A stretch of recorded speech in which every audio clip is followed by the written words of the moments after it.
Today, we're going to talk about what a lot of experts call the single most important year in a kid's education, a real make or break moment. And that year, it's third grade.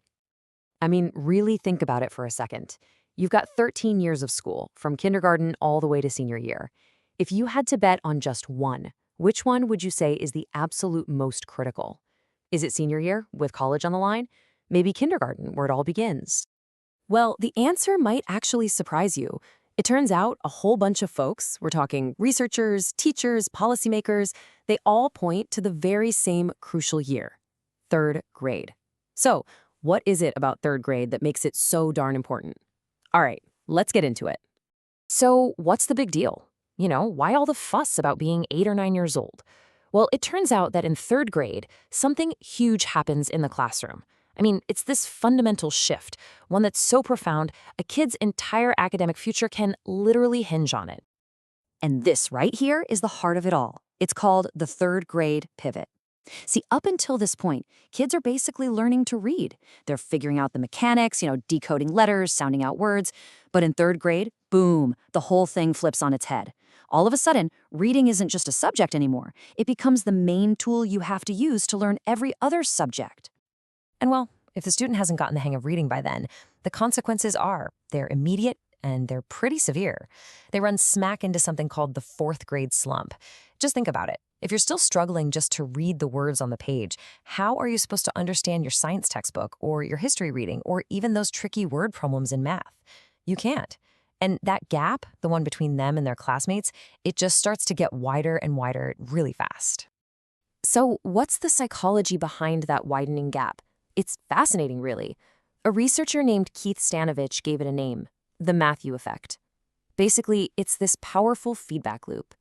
If you're a good reader, you probably enjoy it, right? So you read more. And the more you read, the better you get, and the more you learn.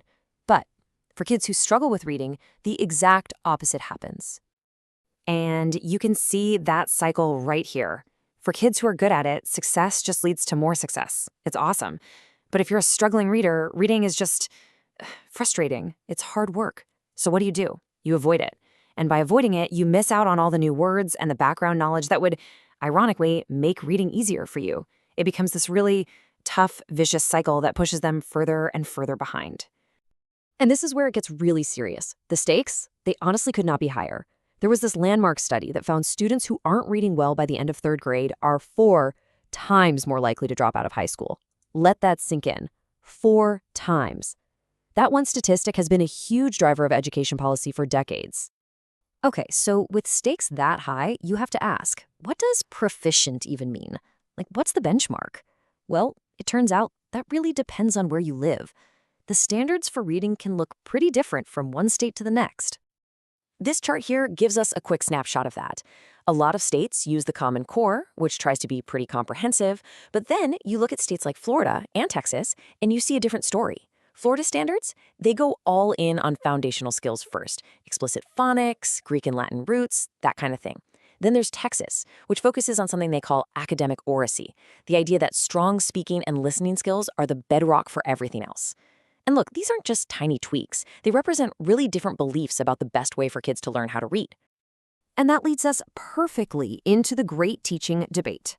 Because if the standards are the what we want kids to learn, the next big question is the how. How do we actually teach reading in the classroom to get them there? For years and years, there have been these two major camps, kind of at odds with each other. In one corner, you've got structured literacy. You've probably heard it called the science of reading. The big idea here is that language is a code, and you have to teach kids that code explicitly and systematically.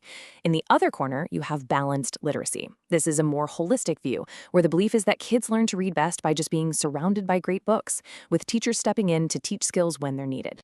So let's zoom in on structured literacy for a second. It's important to know it's not one single curriculum, but an overall approach. And the two magic words here are explicit and systematic. That means teachers are directly teaching the nuts and bolts of language, starting with the tiniest sounds, that's phonology, and building all the way up to how sentences are put together. That's syntax. It's all done in a really logical step-by-step way. Okay, so no matter which philosophy a school follows, a lot of teachers organize their reading time using a common structure. It's called the workshop model. It's basically a predictable routine that fits into that 90-minute reading and writing block you see in most elementary classrooms. And this workshop model is pretty straightforward. It usually has 5 parts. You kick things off with a quick lesson for the whole class. Then, the kids get a big chunk of time to work on their own, reading and writing. While they're doing that, the teacher is moving around, meeting with kids one-on-one, or pulling small groups together for some focused instruction. Then you might have a quick teaching point in the middle, and you wrap it all up with a brief share time. Now, this is where it gets really, really interesting. It seems like the most effective classrooms are actually creating a hybrid model. They're taking that engaging, predictable structure of the workshop model, but they're filling it with the super explicit, evidence-backed content from structured literacy. So for example, that mini lesson, it's not a vague lesson about finding the main idea. It's a really targeted, systematic lesson on, say, different syllable patterns. It's kind of like getting the best of both worlds. But what happens inside the classroom is really only half the story. The day-to-day reality of third grade is also shaped by some really high-stakes public policy. And that brings us to something called the retention paradox. And this is why those policies even exist. I mean, look at these numbers. They're absolutely staggering. Across the country, something like 70% of fourth graders are not proficient readers. 70%. And if you look at students from economically disadvantaged backgrounds, that number jumps to a shocking 80%. This is the national crisis that policymakers are desperately trying to fix. So what's their solution? Well, in a lot of states, it's something called a third-grade reading guarantee. These are actual laws that force schools to identify kids who are struggling with reading early on, give them a ton of extra help, and, here's the really controversial part, hold them back a year if they're still not proficient by the time school's out. Yeah, as you can probably guess, this is a huge, fierce debate. On one side, you have people who argue that the threat of retention is the only way to create enough urgency to get the political will to fund things like tutoring and better teacher training. But on the other side, opponents say that holding a kid back is basically an unfair punishment. It can cause real social and emotional harm, and it doesn't do a thing to fix the root cause, which might be weak instruction in kindergarten or first grade. I mean, both sides make some really good points, don't they? So what does the actual research say about all this? Who's right? Well, a really big recent study looked at Michigan's retention law, and what they found was fascinating. Turns out the students who were flagged for retention did make academic gains. But, and this is a huge but, the study found that the gains had nothing to do with them actually repeating the grade. The improvements were entirely 100% because of the extra support services they got. Things like tutoring, summer school, all the stuff they received because they were at risk of being held back. And this really gets to the heart of the paradox, doesn't it? The threat of retention seems to work as a powerful political tool. It forces the system to actually provide the intensive help these kids need.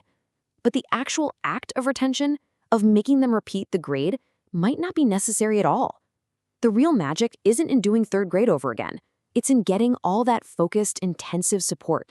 Which, of course, leaves us with the million-dollar question for everyone involved: parents, teachers, politicians. If we know the real benefit comes from the extra support and not from the punishment, then how can we build a system that guarantees every single struggling reader gets that help without needing the threat of holding them back hanging over their heads? That right there is the central challenge at the very heart of the third grade pivot.